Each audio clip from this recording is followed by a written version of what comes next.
mga mahal naming senior citizens sa pensioners, isang napakalaking balita po. Ang ibinaba ngayong linggo na tiyak na magpapasigla ng inyong umaga sa wakas matapos ang matagal na paghihintay at panawagan ng marami nating mga lolo't lola opisyal ng inanunsyo ng Government Service Insurance System, size ang pagtaas ng buwan ng pensyon. Tama po ang narinig ninyo mula sa dating halaga. Itataas na ito sa 18 kumambi kada buwan.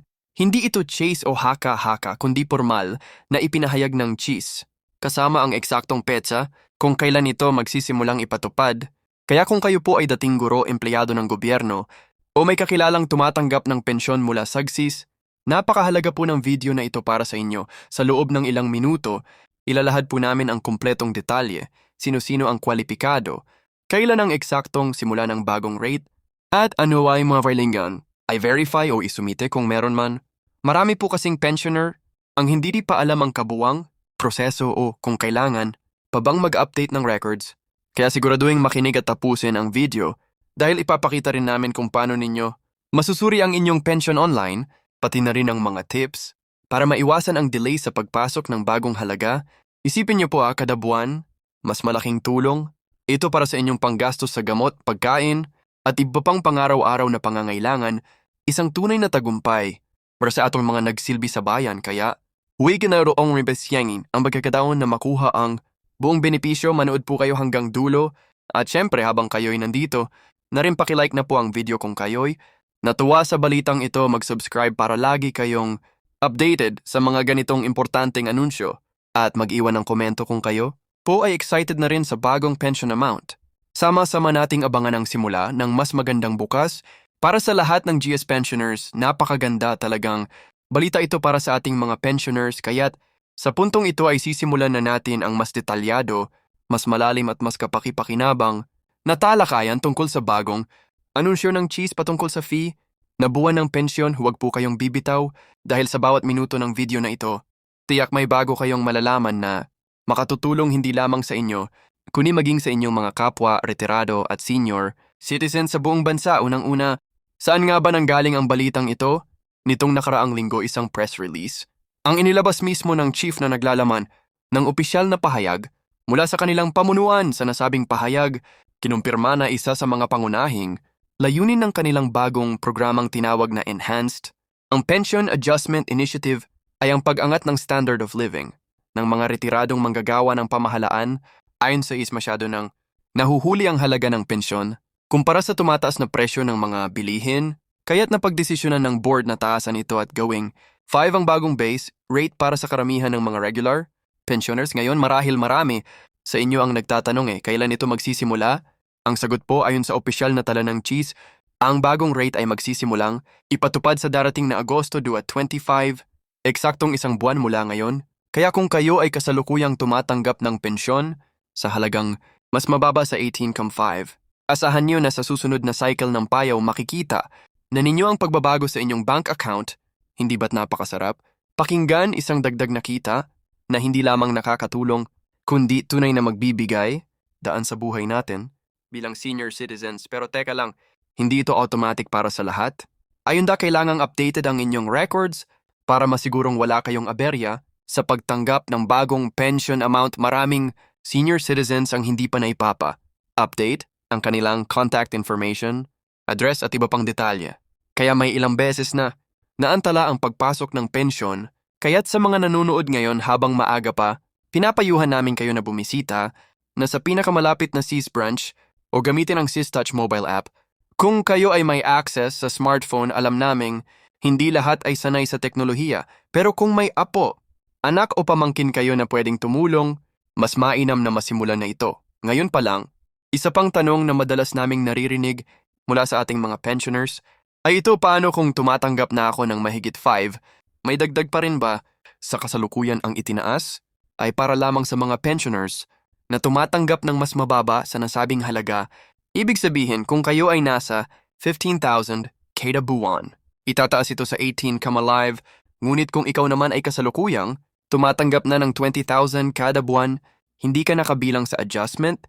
Ayon sa ito ay bahagi ng pagtutok nila sa mga tinatawag na low-level pensioners o yung mga may pinakamababang natatanggap kada buwan upang mas mabigyan Sila ng pantay na kakayahang mamuhay ng maayos.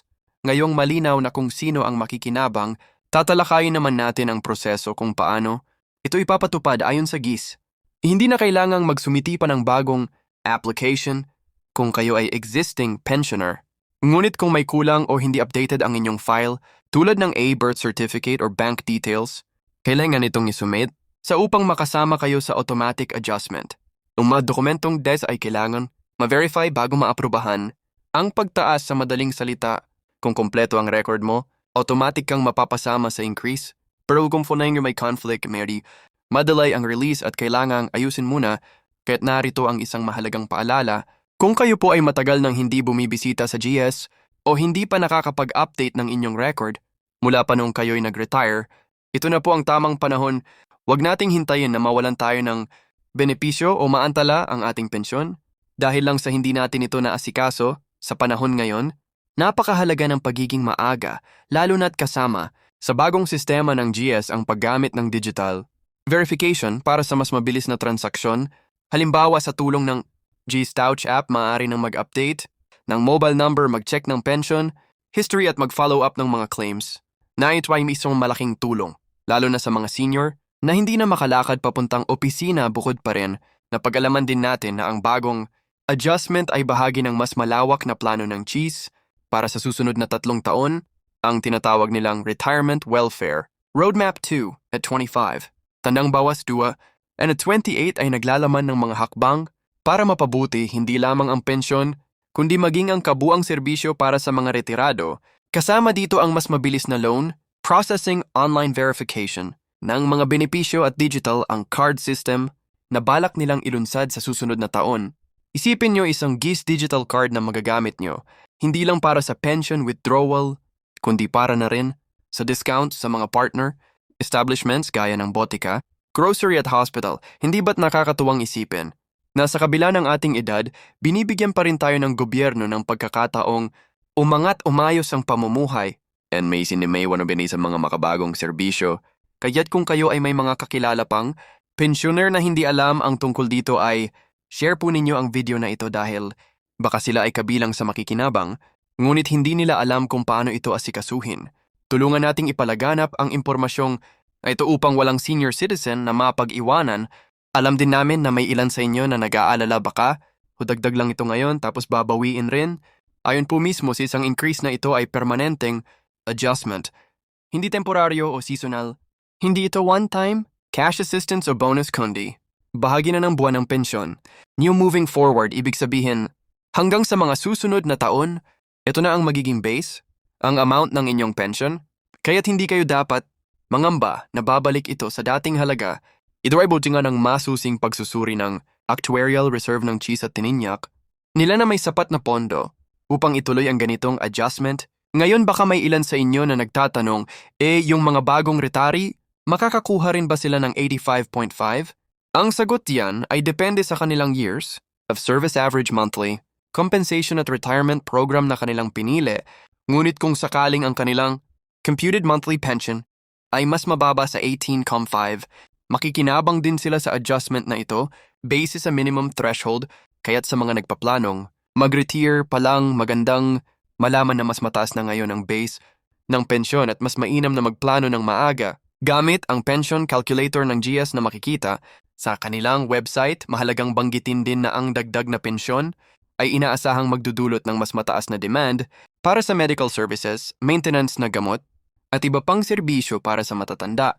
Kaya't kasabay ng financial increase na ito, sinisikap din ng G na makipag-partner sa iba't ibang ahensya at institusyon upang magbigay ng dagdag na diskwento o serbisyo para sa mga pensioners. Halimbawa, may mga inisyatibo na isinulong ang GIS kung saan diwang the pensioners ay may-aring magron ng health card na may kasamang libreng check-up kada taon, diskwento sa laboratory, services at subsidized na gamot para sa hypertension, diabetes at iba pa.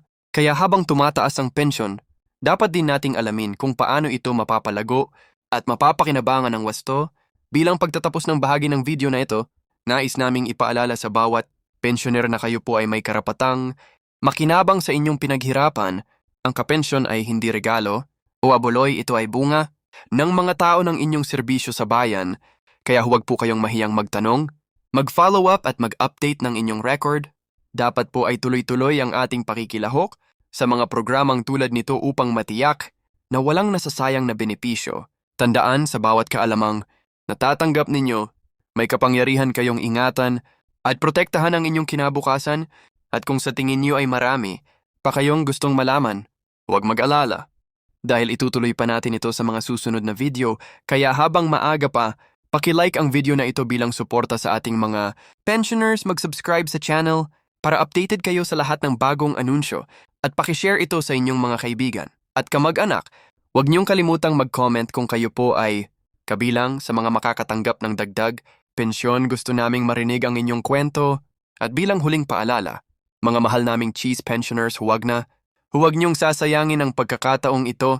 Say 5 na bagong buwan ng pensyon, mas marami na kayong magagawa mula sa pagbili ng gamot, pagbabayad ng kuryente, hanggang sa simpleng pagpapahinga na walang inaalalang gastusin, kaya't siguraduhin updated ang inyong records, sumabay sa mga bagong proseso at manatiling konektado sa mga opisyal na anunsyo.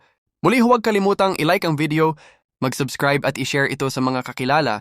Sa tulong ng tamang impormasyon, sabay-sabay tayong abante.